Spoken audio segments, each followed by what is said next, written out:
안녕하세요. 장동훈 변호사랩 채널에 방문해 주신 여러분들 환영합니다. 이번 영상의 주제는 법인 파산의 실익에 대한 것입니다. 당해사는 이제 출판사가 파산을 신청한 사례인데요. 법인 파산을 선택하게 된 경위, 그리고 법인 파산의 실익에 대해서 살펴볼 수 있는 시간이 될 것으로 보입니다. 법인 파산을 이제 개략적으로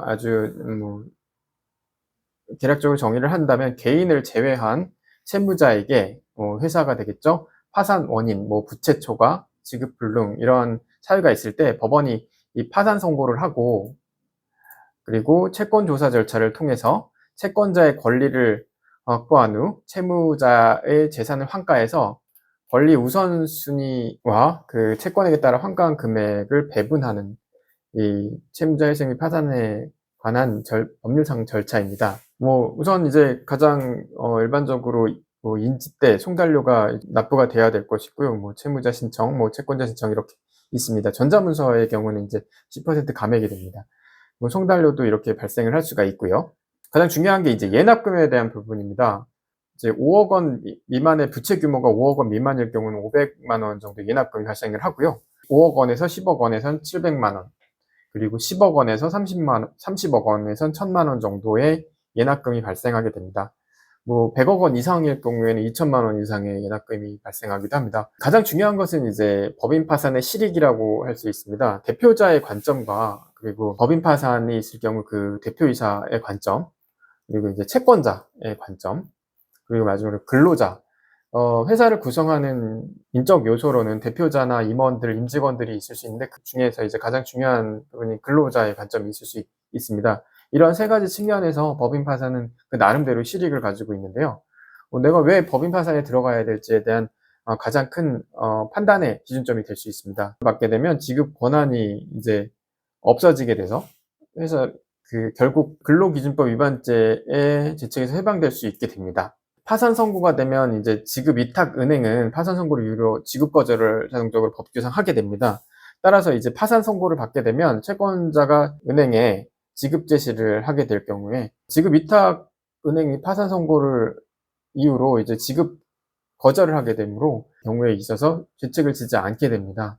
또 한 가지는 이제 2차 납세 의무자로서 조세 부담이 경감하게 되는데요. 이게 무슨 얘기냐면 법인의 재산으로 이제 남은 재산이 만약에 있다면 파산 선고를 통해서 법인 재산으로 우선 변제가 되게 됩니다. 1순위로 이제 납세를 지게 되는데요. 이것은 반드시 이제 변제를 해야 되는 부분이라서 만약에 재산이 있으면 우선 변제가 되기 때문에 이 부분만큼 납세 의무를 져서 변제를 했기 때문에 2차 납세 의무자로서 가점주주의 경우에는 조세 의무를 그만큼 경감받게 되는 것이죠. 채무자 대표자의 새로운 출발이 있을 수가 있고요. 그리고 개인 회생 파산을 통해서 법인 청산 과정에서 일부 이제 변제로 이제 경감받는 효과를 또 받게 됩니다. 또 나아가서 이제 파산 선고로 인해서 토지, 건물 등을 처분할 경우에는 이 경우에 또 이제 법규상 법인세 부담이 없게 됩니다. 이러한 또 특수한 말하자면 실익이 있다는 것이죠. 가장 자주 묻는 질문은 폐업 신고를 하게 될 때 어떠한 차이점이 있느냐입니다. 이를테면 이제 폐업 신고라는 건 세무적인 측면에서 영업을 중단해서 이득이 더 이상 발생하지 않기 때문에 기업을 이제 더 이상 유지하지 않아도 정상 가동을 하지 않았을 경우에 세금 부담에 대한 측면이 있게 됩니다. 여전히 법인은 존속하게 됩니다. 따라서 이제 궁극적인 해결책이 될 수는 없겠죠. 지금처럼 채무자 회생 파산에 관한 법률에 따라서 법인 파산을 하게 될 경우에는 법인의 인격조차도 이제 나중에 소멸하게 되기 때문에 법인 청산이 비로소 가능하게 되는 그런 점이 있습니다. 법인으로서의 법인격 자체의 소멸 여부에 따라 차이점이 있게 되는 것이죠. 이 채권자의 관점에서도 이러한 부분은 어느 정도 이유가 있습니다. 이 개별적인 강제 집행의 부담이 해소된다는 것이죠. 채권자로서는 이 개별적으로 돈을 들여서 추심업체를 통해서라도 파산된 채무자 회사에게 강제 집행을 하게 됩니다. 그러나 이런 파산 선고에 들어가게 되면 파산 관제인이 모든 관리 권한을 승계받기 때문에 이 파산 관제인이 의심이 있을 수 있는데, 왜냐하면 자기가 아는 지인이나 관계에서나 이런 우선 변제를 하는 편파 변제의 위험이 있게 됩니다. 그러나 이제 채권자로서는 파산 절차에 들어가게 되면 파산 관제인이 공평하게 이제 채권자별로 채무액에 비례해서 변제를 해야 되기 때문에 이러한 공평한 관점에 있어서 채권자들끼리 부당한 편표 변제가 없게 되는 것이죠. 따라서 이제 공평한 채권의 변제를 기대할 수 있게 됩니다. 또 중요한 점이 이제 부실 채권에 대한 회계 처리의 가능성입니다. 채권자로서는 매출 채권으로 자산으로 계상돼 있던 이런 채권에 대해서 비로소 이제 재무제표상에서 대손상각 처리가 가능하게 되는데요. 이때 법상 이제 채무자 회사가 파산 절차에 들어가게 되면 대손상각이 자동적으로 처리할 수 있는 기준이 되게 됩니다. 따라서 이때 법인세가 비로소 대손상각 처리를 합법적으로 하기 때문에 경감이 되는 것이죠. 이런 채권자의 여러 가지 이제 이를테면 공평하게 파산 관제인을 통한 변제가 이루어지게 되고, 그리고 내가 가지고 있는 매출 채권을 비로소 비용 처리를 하게 되기 때문에 사실상 세금이 감소됨으로 인해서 이러한 부분에 대해서 이득을 보게 되는 다양한 실익이 있습니다. 근로자의 관점에 있어서는 우선 이제 임금채권보장법 제7조에서는 채무자 해석 및 파산에 관한 법률에 따른 파산 선고 결정이 있는 경우에는 고용노동부 장관이 사업주가 이러한 사유가 있을 때 퇴직한 근로자가 지급받지 못한 임금 등을 이제 근로자가 지급을 청구하게 되면 제3자 변제에 관해서 근로자의 미지급 임금 등을 사업주 대신해서 변제를 하게 됩니다. 물론 구성하게 되는 것이긴 하지만요.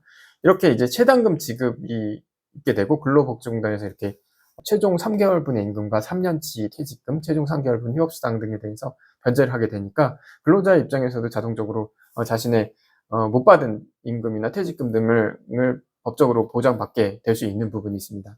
나아가서 임금 채권은 이제 재단 채권에서 변제를 하게 되는데요. 근로자가 가지는 임금, 퇴직금 등은 최종 3개월분 그리고 3년분 등의 전액이 재단 채권으로 변제가 되고, 이거는 파산 채권보다 먼저 수시로 변제되는 구조가 돼서 임금 채권의 경우에는 이런 즉시 변제 받을 수 있는 기회를 얻게 됩니다. 이렇게 크게 이제 채권자의 입장에서, 그리고 채무자 회사의 대표자 입장에서, 그리고 그 구성원인 근로자 입장에서 다양한 법적인 실익을 갖게 되는데요. 당해 사례에서 한번 예시를 한번 보겠습니다. 이 채무자 회사는 2013년도에 설립된 회사로서 경력자, 작가 2명, 경영자 지원팀, 그리고 총 7명의 멤버로 창립을 했는데, 출판계 쪽에서 10년 이상의 이제 우수한 경력을 보유하고 집필 등을 위한 각종 수상 경력을 구비한 인적 구성을 가지고 출판 사업을 이제 진행했었던 기업이었습니다. 출판된 책 중에서 몇 권은 이제 해외에 수출이 되기도 했고, 국내 굴지의 제작사와 이제 드라마 제작도 한번 실시를 하는 계약도 성사를 시켰고요. 나아가서 이제 한류가 유명해진 때 이제 한류 중심으로 한 콘텐츠까지 도서 및 홍보물 제작까지 하게 된 프로젝트에 참여하게 되면서 2014년에는 좀 더 확장을 해서 인적 구성을 이제 늘리기도 했습니다. 근데 출판업계가 여전한 불황이 있었던 모양입니다. 그래서 이제 투자 대비 떨어지는 판매율, 그리고 이제 새로운 책이 출간됨에도 이제 적자가 계속 누적이 됐고요. 이제 KT 한류 중심으로 이제 계약한 드라마도 캐스팅이 원활해지지 못해서 계속해서 제작도 홀딩돼서, 또 이제 한 제작사가 계약 시 다른 제작사와 거래가 불가능한 조항들도 있기 때문에 작가들이 활동이 이제 중단되고, 작품은 계속 이제 묶여 있고요. 따라서 이제 작가 인원도 감축하지 못하고 이제 계속해서 고정비가 늘어나게 돼서 결국은 회사가 이제 인력을 감축하는 대신에 급여를 삭감하거나 자진 삭감하는 식으로 외주 제작에 참여하기도 했지만, 역시 이제 의뢰한 회사 자체도 작업료 지급을 못하는 이런 악순환이 계속되면서 이제 계속해서 안 좋은 상황으로 떨어지게 됐습니다. 그래서 2015년에 이제 결국 어쩔 수 없이 인원도 감축하고 인건비 충당을 위해서 이제 대출 지원금도 알아보게 되면서 이제 중소기업진흥공단, 신용보증기금을 통해서 대출을 일시적으로 받았지만 이제 자금난이 계속 반복되다 보니까 더는 이제 정상적인 영업을 할 수 없게 된 상황이었습니다. 그런데 이제 이 사건 실익에서 보다시피 이제 투자자도 이제 과점주주로서 이제 이런 파산에 이르게 됐을 경우에 이런 여러 가지 이제 세금적인 문제나 그런 부분들에 있어서 문제가 발생할 수 있었기 때문에 계속 고민을 하게 되었던 것이죠. 대표자 이제 혼자 남게 됐고, 대표자와 이제 과점주주가 이제 몇 명이 되진 않았던 사업체였습니다. 그래서 사업을 포기할 수도, 이어갈 수도 없는 상황에서 혼자 이제 고군분투했었던 상황이죠. 이런 상황에서 이제 대표자로서는 어떤 결단을 내렸어야 하는데, 매출도 더 이상 발생하지 않았고, 계속해서 이제 종전에 있었던 부실한 채권 채무 관계들이 계속 유지됐었기 때문에 더 이상 이제 이 부분을 유지할 수 없다라는 판단 하에 단순한 폐업이 아닌 파산 신청을 통해서 대표자로서의 관점, 대표자 역시도 이제 개인회생 파산에 들어가게 됐습니다. 그래서 동시에 개인회생 파산을 하면서 대표자로서의 이제 이런 이점들이 있는 파산 선고를 통해서 대표자로서 과점주주로서의 조세 체납 의무를 경감시키는 실익이 있었고, 이런 실익 때문에 법인 파산을 통해서 법인격을 완전히 소멸시키고 이제 다시 이제 갱생의 기회를 찾거나 사업 기회를 새롭게 찾거나 하는 여러 가지 방법을 모색할 수 있었습니다. 그래서 이런 상황에서 이제 대표자로서는 이런 뭐 비용이나 이런 예납금 등의 상황을 잘 파악을 했고, 그리고 이제 예납금을 어느 정도 납부를 하고 이제 법인 파산 절차에 들어가게 된 것이었죠. 이처럼 이제 그 법인 대표자로서는 법인을 유지할 것인지, 그리고 법인을 만약에 유지하지 못하게 되면 폐업을 할 것인지, 단지 세무상 목적 때문에 이제 폐업으로 법인격을 전국적으로 청산하지는 않는 폐업을 할 것인지, 아니면 법에서 제공하는 법인 파산 절차를 통해서 궁극적으로 법인을 소멸시키고 법인에 있는 것들을 털어버리는 쪽으로 갈 것인지, 이런 결정에 임했을 때 여러 가지 앞서 말씀드린 것처럼 채권자로서의 입장, 그리고 채무자의 대표자로서의 입장, 근로자의 입장, 여러 가지 것들을 고려한 결과 법인 파산을 통해서 이 법인을 전국적으로 청산을 하고 파산 관제인에게 인수인계를 하면서 자신의 법적 채권 채무나 법적인 형사상 문제나 이런 것들을 일거에 이제 해소할 수 있는 법인 파산을 선택을 하고 이렇게 진행한 사례였습니다. 이처럼 개별 법인마다 법인 파산이 필요한 실익, 법인 파산의 필요성 등은 다 각자 다를 수 있습니다. 뭐 이를테면 인지대 송달료 외에도 예납금이 부담이 돼서 뭐 더 이상 돈이 어디 있겠느냐, 아무런 이제 돈이 없기 때문에 법적인 절차를 취하지 못하는 경우도 있을 수 있지만, 다양한 관점에서 아까 말했듯이 채무자 대표자의 개인적인 관점, 그리고 채권자의 관점, 뭐 근로자의 관점들을 동시에 이제 법적인 테두리 안에서 여러 가지 이점들을 고려했을 때 이것이 타당하다고 생각했을 경우에는 법인 파산도 충분한 실익을 가지고 있습니다. 그래서 이런 실익의 점을 잘 판단하셔서 절차를 잘 이용하실 수 있는 기회가 충분히 있으니까 반드시 이런 점을 참고하셔서 법인 파산을 선택할 것인지를 결정해 보시기 바랍니다. 이상 장동훈 법률 랩이었습니다.